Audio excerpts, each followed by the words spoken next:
Those methods were a little crude. His response to our training and indoctrination have been remarkable. James Bond looked smooth, sharp, and completely in music control. In From Russia with Love, that image became even bigger. The film gave audiences suspense, music danger, glamour, and one of the most unforgettable versions of 007 ever seen on screen. But behind the stylish scenes, secret missions, and deadly charm, there's a side of this movie most people never hear about. The real story is full of strange choices, hidden drama, last-minute changes, and details that still catch fans off guard.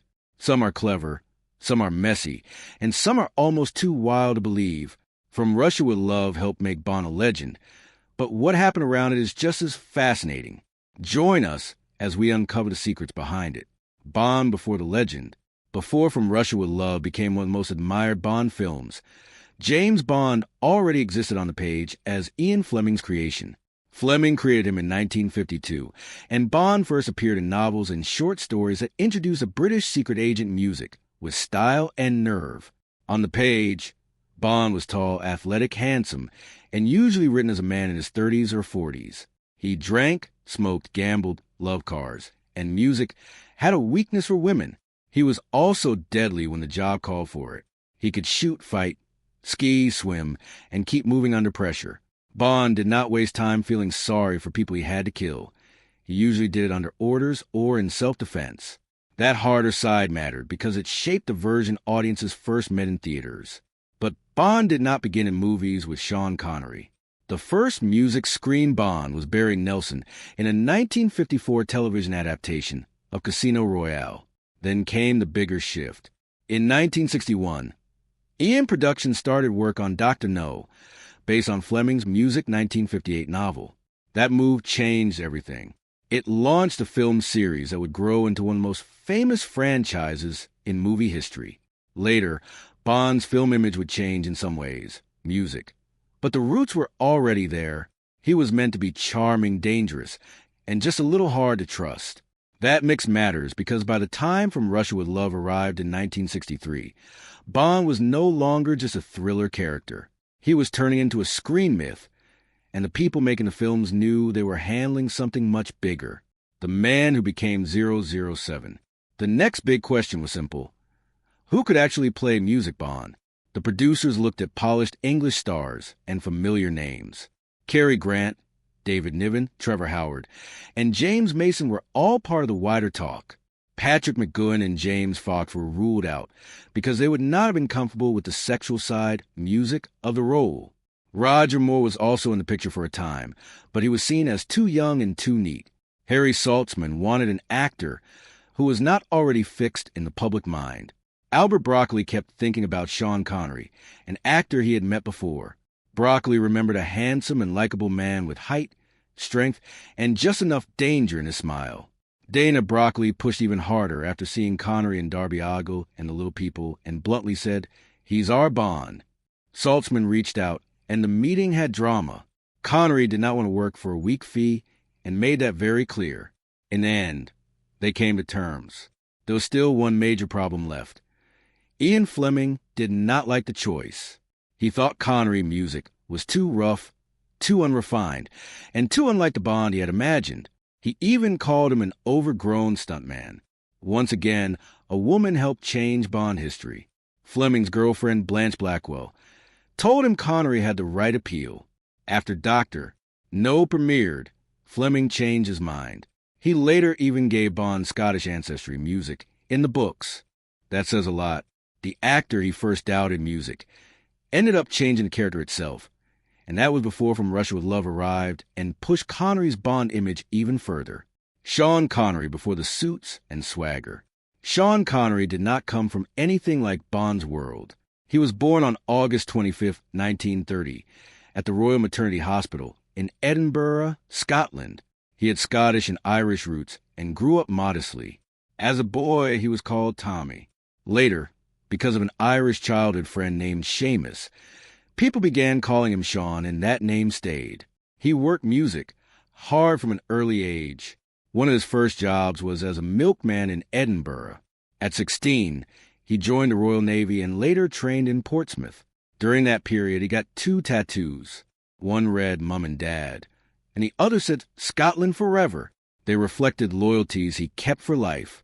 He was discharged from the Navy at 19 music because of a duodenal ulcer, then went back to ordinary jobs. He worked as a lorry driver, a lifeguard, a laborer, an artist model, and even a coffin polisher.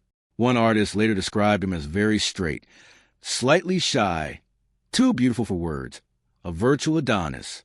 Connery also trained heavily in bodybuilding in the early 1950s. He was also a keen footballer and was offered a chance linked to Manchester United after impressing Matt Busby during a tour match. Connery later said he was tempted but realized a top footballer could be finished by 30 and he was already music, 23. So he chose acting instead and later called it one of his smarter moves. That choice led him toward Bond. But what really set him apart was not just his looks or strength. It was a mix of roughness, charm, and physical confidence that made him believable in danger. Why Connery felt born to play Bond. Once Connery got the role, he still had to become Bond in a way audiences' music would accept. He was at first reluctant to tie himself to a long-running series, but he knew that if the films worked, his career would change with them. He was right.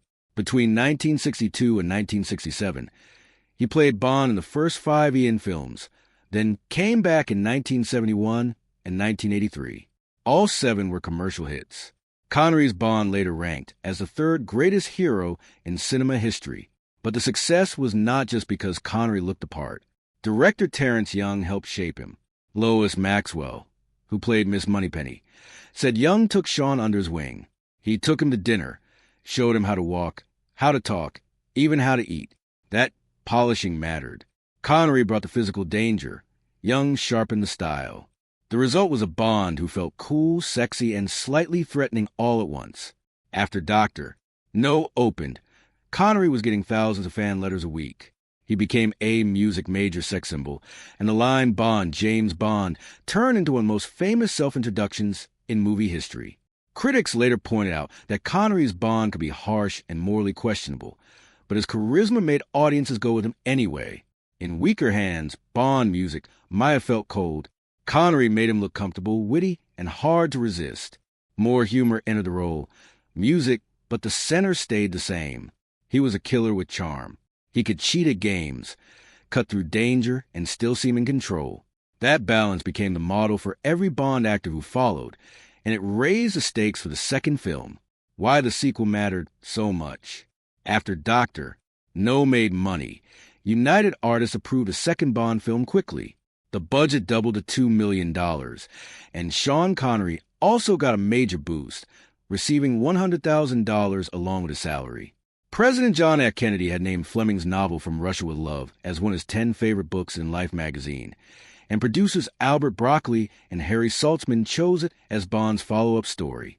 Music for the film, the comma in the title was dropped. That also brought pressure. The team needed to prove that Dr. No was not a lucky break. From Russia with Love had to show that Bond could last. In many ways, it did even more than that. The film had to prove Bond was not a one-film success. It pushed the action further, deepened suspense, and showed that the series could grow into something much bigger. The film also carries an eerie place in history. It was the last film President Kennedy saw at the White House on November 20th, 1963, just before his assassination. Behind the camera, there were key changes. Production designer Ken Adam left to work on Dr. Strangelove, so Sid Cain took over.